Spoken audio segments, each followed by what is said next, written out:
G-Man Boxing. Do you know what I mean? Every single live he donates. I see him on other lives donating. He's got the bag on it.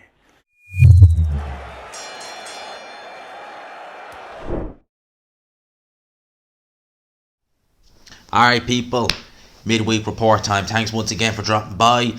Hit the like button on the way in or on the way out. Hit subscribe if you haven't already. As always, thank you to the Hit Company for sponsoring this video. Let's talk boxing. So, bit late in the week. I had plans on yesterday without match, so we did that instead. And obviously the topic of yesterday's live stream was obviously we talked about the DAZN price increase. Now, this was announced. This coincided with Anthony Joshua's fight date, which is April the 1st against Jermaine Franklin. We all kind of knew this was coming. The announcement was imminent, so we knew this was coming. And we, at the time when this was being talked about, obviously we kind of all, like I said to myself several times, it's going to be on pay-per-view. Because, you know, you just assumed it would be. It isn't. It's Anthony Joshua's first fight on non-pay-per-view in over 7 years. When he fought Gary Cornish in the O2 back in September 2015. That wasn't pay-per-view, it was Standard Sky. Every fight since then has been pay-per-view, certainly in the UK. Now, the DAZN announced that they had increased their Flexi monthly pass to $19.99 a month, £20. So that option means that you can cancel at any time during that period, right? You have your monthly saver, which is, it's essentially an increase of £2 every month. So it goes from $7.99 to $9.99. So there's that. That's a yearly contract. And then you have the annual saver, which is £99. You pay that in one fee, and that's you for the year. You pay it the following year. Now, I tried to keep it as objective as I could on the Without match yesterday, because with me, when I heard this be announced, my initial thoughts were, well, I'm not surprised. I think I even said several times when DAZN, we obviously knew, and I know people are going to say, you're clearly on the DAZN payroll. I'm not. We knew when DAZN came around first and it was £1.99. We knew that was not going to last. And they said it, you know, to their credit. They didn't try and, you know, like hide it away and then snap it on you. They said, look, this is a temporary price. We're starting out. It was the end of 2020. We all know what was going on then. And there wasn't a lot of boxing. At the end of the day, the matchroom shows were still, because it's obviously the UK price, they were still being shown on Sky. So all you were getting on DAZN really at the time was the Golden Boy cards, which weren't few and far between, let's be frank. And that's really it. You weren't getting that much. So you could understand why it was so cheap. And obviously with the announcement of Fight Camp, and Eddie Hearn obviously joining, it was increased to $7.99. And we knew that. To be fair, we knew that was going to happen. And again, they've increased it again. As it is with a lot of streaming companies, they do tend to do that. So, I guess for me, from the outside looking in, I'm kind of looking at it and I'm thinking, right, so they're obviously increasing the flexi payment, right, which I don't think most people will go for anyway. I think most people would either go for 1 or 3. And at the end of the day, they're keeping you in for a year. For me, they wouldn't do that if they didn't plan on the next year being good. You know, so it's like, if you're going to commit to something for a year, you're going to commit to it knowing that the guys who are in charge of it have big plans. So for me, it's a case of, right, well, I'm going to lock myself in for the ride and see where it takes me. What I said to Outmatch, and I think it's the case, I genuinely think this is the case, right? The people I think who are up in arms about it, how many of them actually still have or even had DAZN subscriptions in the first place? That's a genuine question, because you speak to people and it's like, you know, what about, you know, DAZN and all that? Oh, I don't pay for DAZN. I stream all my fights. Okay. But then when they increase the price, how could they do this? It's like, well, you're not even paying for it. Why do you care? Seriously, like seriously, how many people are actually in that bracket where they don't even pay for it, but yet they're up in arms about them increasing it?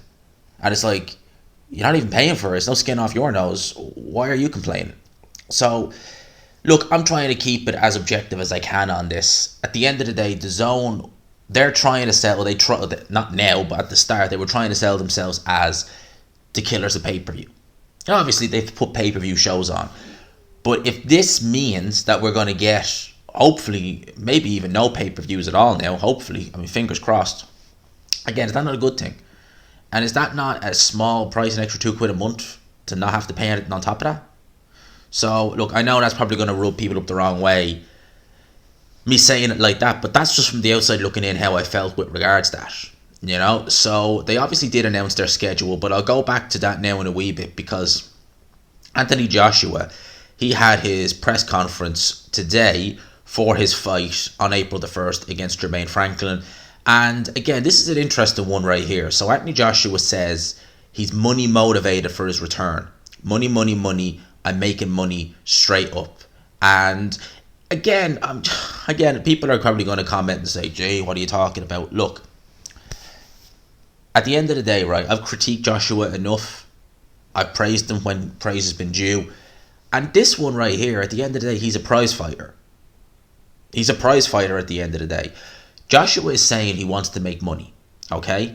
Now, you know where I'm going with this, right? If Joshua's coming out and just saying, I want to make money, fine. He's a prize fighter. He's not fighting for free. And he's not offering to fight for free. You see where I'm going with this, don't you? Someone, a certain fighter who we know of, has said that he'd be willing to fight Joshua for free, and then in the next breath said, oh, I'll fight Alexander Usyk for $500 million. You know, it's just like, right, so you're willing to fight him for free, but with him you want stupid money. And, you know, at least I'm just saying, in fact, all fighters are doing this. Well, a lot of fighters at the lower level are losing money. They're out of pocket. It's the way it is on small hall shows, unfortunately. I mean, a lot of those fighters, they have to pay to get onto them, and then they're having to try and sell tickets to recoup the money they spent, I should say, to get on the show. And a lot of times they don't actually recoup it, which is sad in a way. I mean, that's the thing about small hall boxing, going a bit off topic. It's great, but it's terrible at the same time, because a lot of those fighters really are getting the you-know-what taken out of them. But they don't... Boxing is not... These guys don't do it for free, is what I'm saying. So I don't really understand why people are up in arms about Joshua saying that. In terms of this Jermaine Franklin fight, look, I think Joshua is going to walk through Franklin. I think Franklin might be awkward for the first round or two when he's fresh, has a bit of speed. But I see him getting beaten down pretty convincingly in this fight. I could see this fight being a bit like...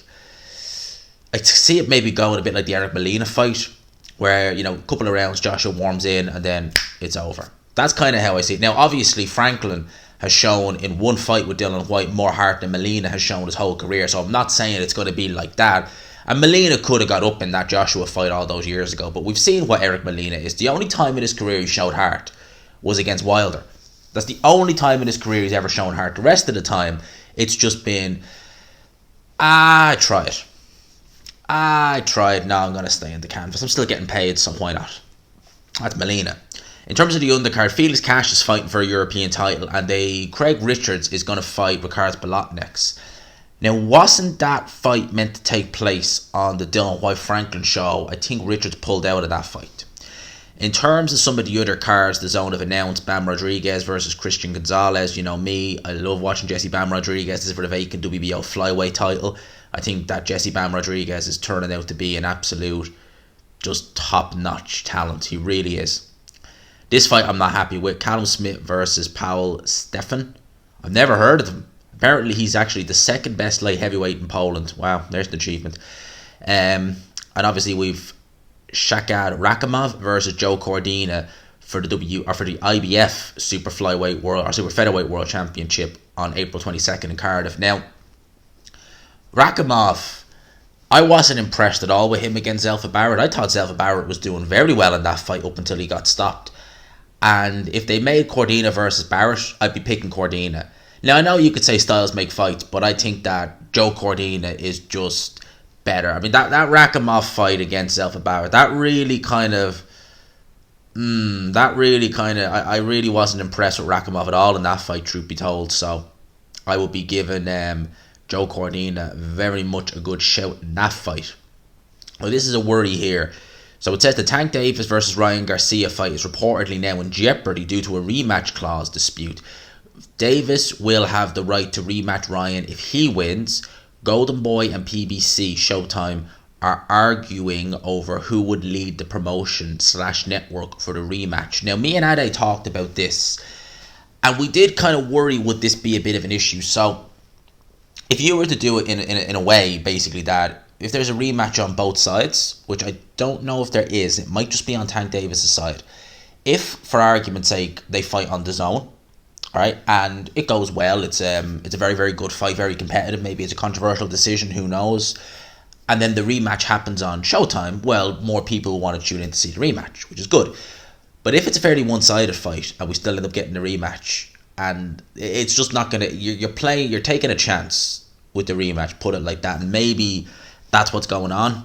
Maybe the DAZN feel like, oh, if this is a great fight, we want to get the second fight, and PBC and Showtime are like, no. I'm just saying this hypothetically, this could not be the case, but if it's going to be on the DAZN exclusively, for the first one, then they're definitely going to want to be taking the second one. I don't know, but look, I like this fight. I hope to God they get this fight over the line, because I've heard mention, and all I'll say to this is, fair play to Golden Boy if they do this, but I wouldn't be picking Garcia in this one. I've heard rumours that Regis Prograis could take on Ryan Garcia at 140 pounds if the Tank Davis fight doesn't happen. Now, personally for me, right, I don't like that fight for Garcia. I would be picking Tank Davis ever so slightly over Garcia, but I definitely pick Prograis over Garcia. I think that Prograis is very underappreciated in my opinion. I think a lot of people don't appreciate the talent he has. He's a tremendous fighter. He really is. He is absolutely tremendous. He's a good puncher. He's got good defense, great boxing ability, decent speed, southpaw stance. He really is brilliant. And, you know, he's only lost to Josh Taylor, who at that time, at 140 pounds, we need to see what he looks like now when he comes back.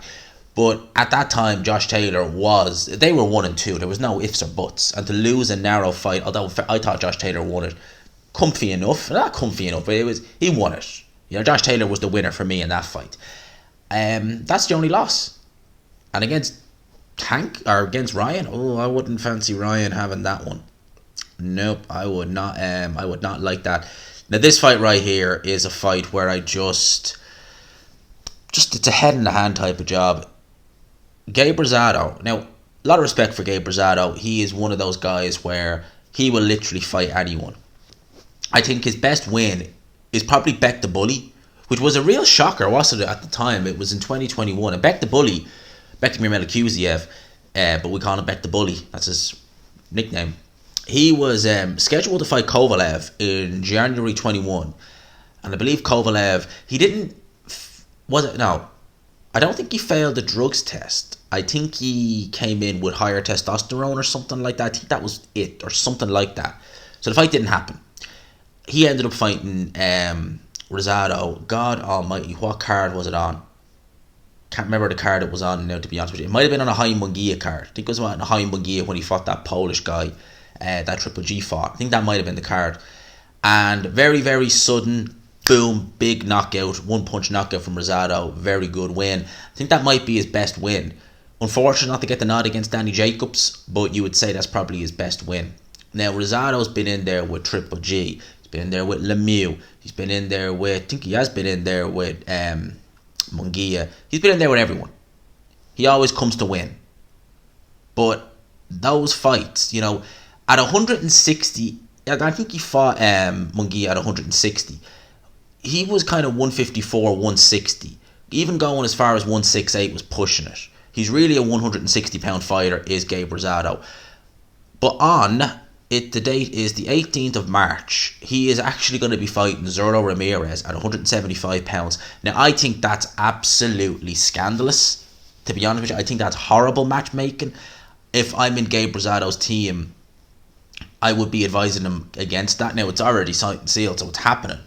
But you're talking about a guy who's essentially a career middleweight, and he's going up to light heavyweight, a division he's never fought at, to fight the biggest light heavyweight in the division, arguably.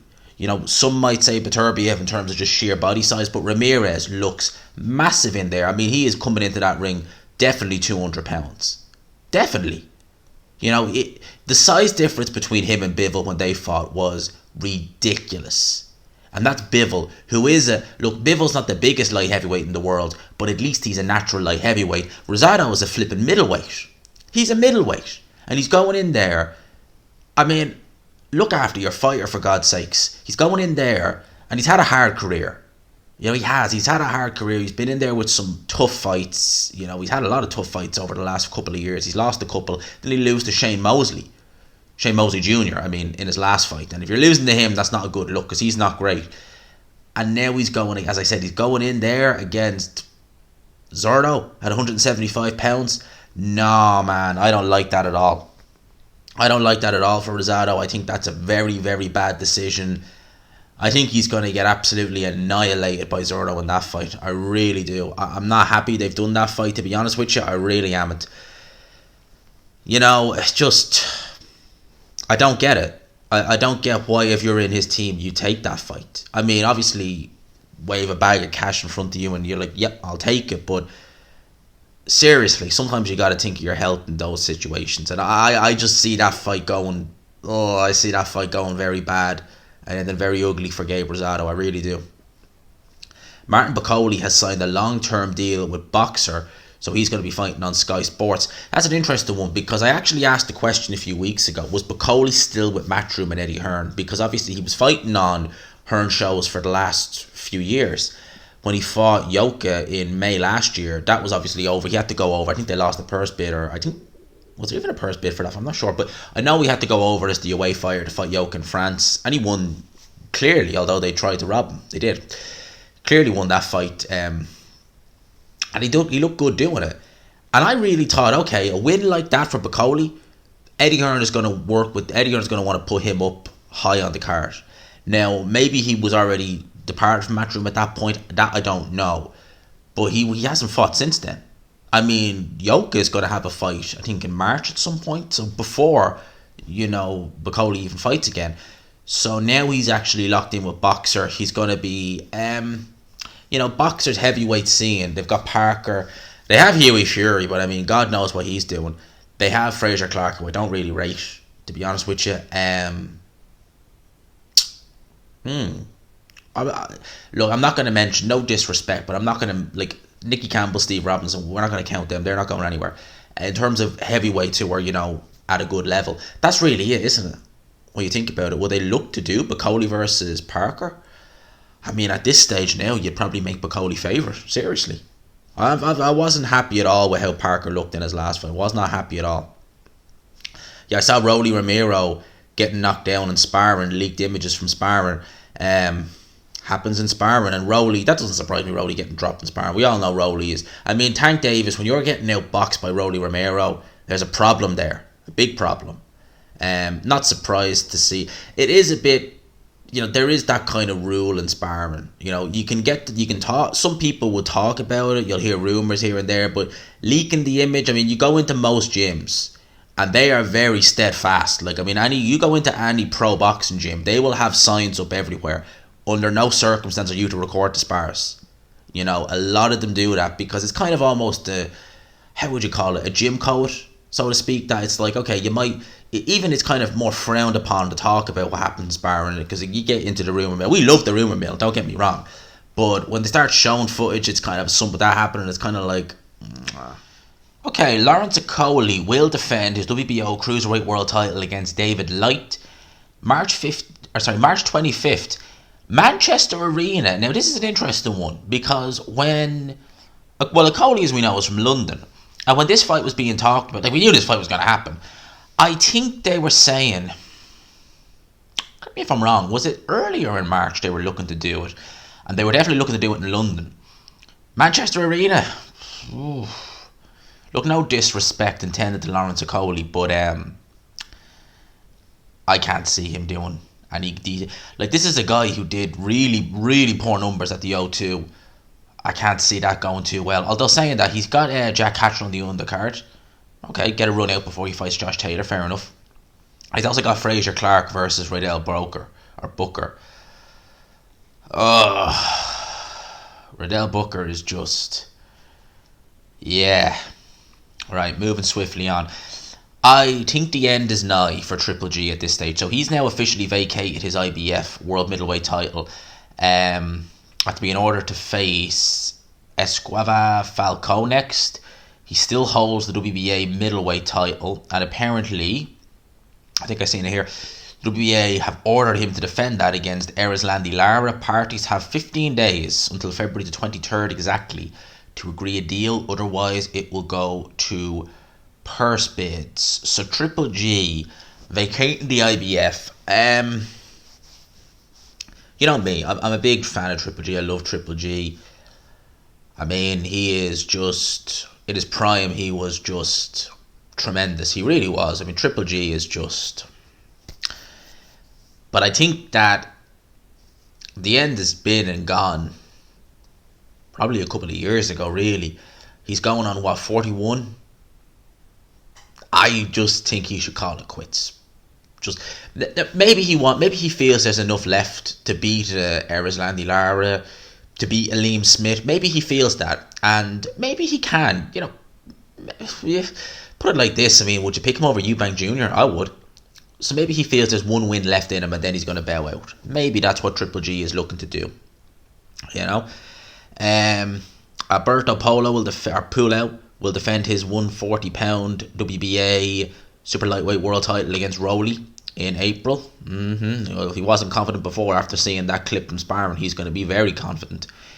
This is an interesting one. Alexander Vodcek is set to make his return to the ring this Saturday night in Poma, California. Doesn't have an opponent announced that I can see, but he's not fought since October 2019, I think it was. So it'll be a while, it'll be over 3 years. Vodcek was very good.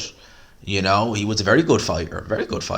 And he was winning. He was ahead on the scorecards in the Beterbiev fight, but Beterbiev does what Beterbiev does, and he really breaks he breaks his opponents down big time.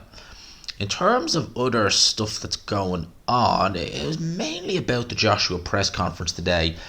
I did see that Chris Eubank Jr. has reported anyway that he is going to invoke the rematch clause.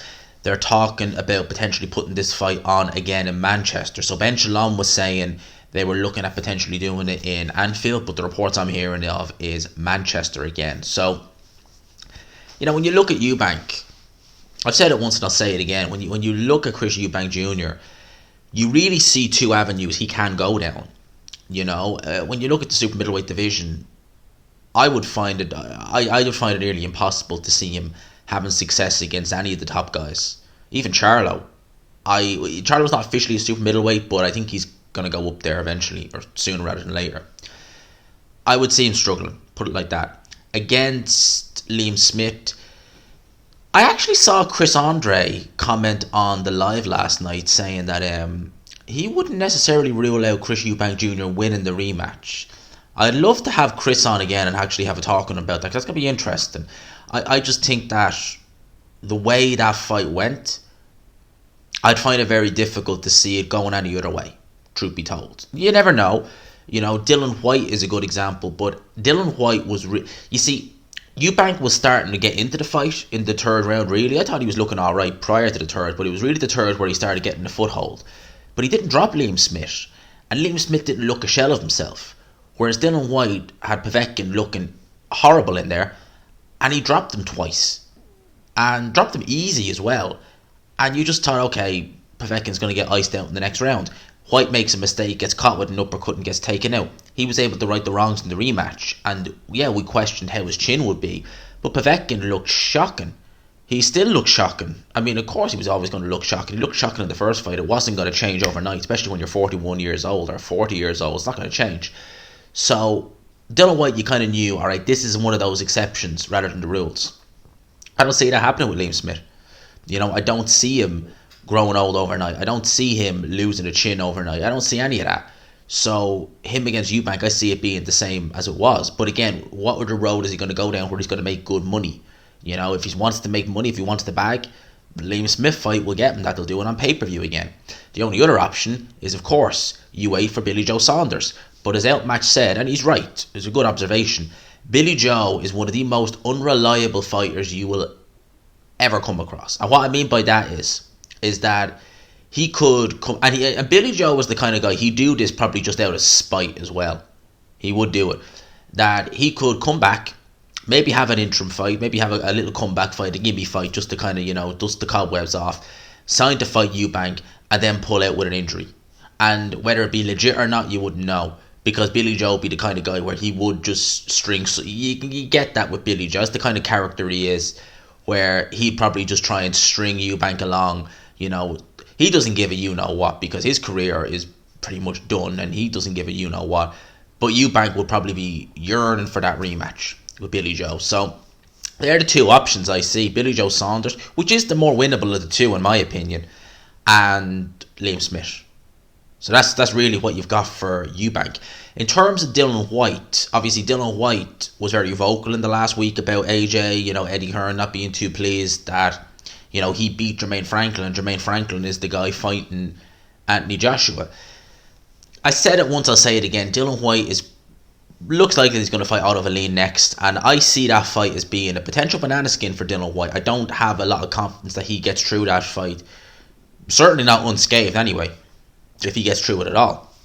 So for Dillian Whyte, maybe one of the reasons why he's so animated and so aggrieved about things is because he's coming. He knows himself. He's not stupid. He knows himself. He's probably coming near the end. And why not get one last big payday? Big. There you go. Here's the bag. See you later, boxing. I'm gone. Payday. And he obviously wants that. Now, obviously, I'm sure he still feels he can beat Joshua. Of course he can. Of course he does. But I'm sure he's looking at that and thinking, hey, if I lose, I'm getting paid. And now that fight is with Jermaine Franklin, the guy he beat. And arguably, you could make the case that he has the tougher task of the two. He beat Jermaine Franklin. Joshua's fighting him. And Otto Wallin is going to fight Dillian Whyte. Now, some would argue that actually Franklin is the tougher of the two, that Otto Wallin ain't that good.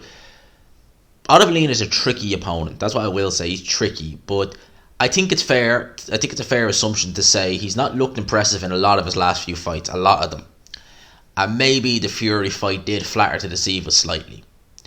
Fury is one of those fighters where when he feels a perceived threat, you really see the best of Tyson Fury. But when it's kind of a fight that he's expected to win, and I guess with, Tom Schwartz, he really was a pudding. Otto Wallin wasn't as big a pudding, and maybe Tyson Fury, obviously he did get a shock. It was a very tough fight. And I guess maybe we're reading too. I think if we had the Fury, we'll say, who fought Wilder in the rematch, would Otto Wallin have even cut him? Would he have even gone the distance? So that's a good question. I don't know. I don't think so. So Dillian Whyte looks like the next road for him is the Otto Wallin fight, and then if Joshua wins, if he wins, summer fight.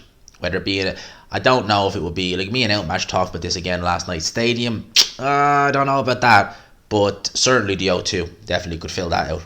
Let me know your thoughts in the comments below. I think that's pretty much. I think we're good to go with everything. So I'll hopefully get this up before 9 or half 9, before 10 anyway. Hopefully get it in before the end of the day. I'll leave it with that, people. Smash the like button if you could. As always, hit subscribe if you haven't already. Hope you enjoyed the video, people. As always, you help your boy out. We're really going places on here, aren't we? We only hit 10k a few weeks ago, and we're already nearly at 10,500. Crazy. It's a push. 20k.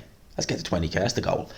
I'll leave it there, people. Hope you enjoyed it. Smash the like button if you could. As always, hit subscribe if you haven't already. For now, I'll talk to you. Peace.